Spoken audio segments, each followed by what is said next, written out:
In the same way that one must accept the weather, so one must accept how they feel about life sometimes. Today's a crap day is a perfectly realistic approach. It's all about finding some kind of mental umbrella. Hey ho, it's raining inside, it isn't my fault and there's nothing I can do about it, but sit it out. But the sun may well come out tomorrow, and when it does, I shall take full advantage. Hello girls, it's Thursday!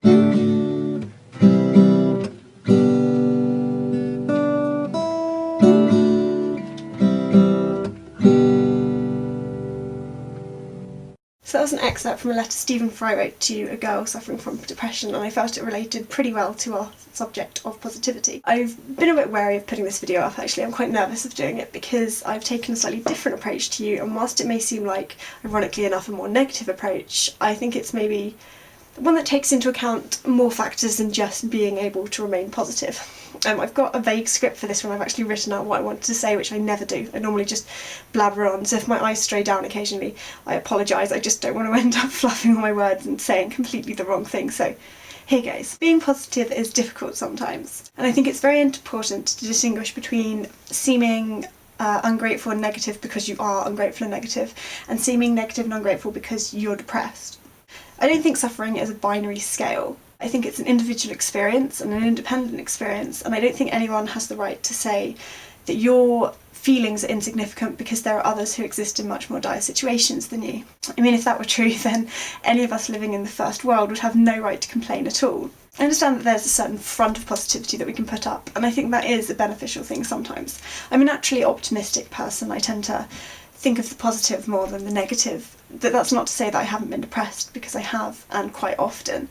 And it's a real problem sometimes trying to seem positive when all you feel is apathy. And sometimes thinking of all the little positive things, you kind of look at them with nostalgia rather than remembering that you're going to be happy again and that this is just an off day. I'm friends with someone who's actually constantly complaining about things, and being friends is a very draining experience.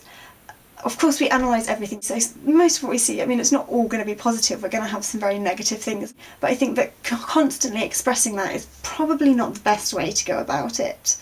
However, Sarah, regarding your complaint about sleep, I am lucky if I get more than 5 hours sleep a night. One of my flatmates regularly gets about 10 hours, and if she gets anything less than about 8, she's complaining a lot. And I can understand feeling angry about her complaining about that because, I mean, I barely get any either.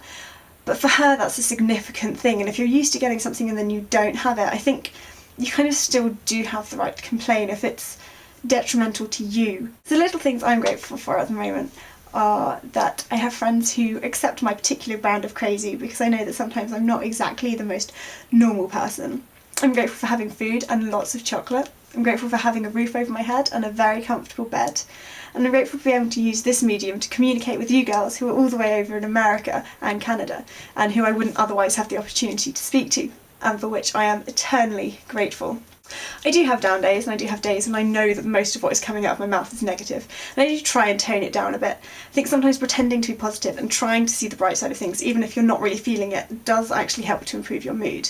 It's been found that actually smiling or forcing yourself to laugh can also improve your mood.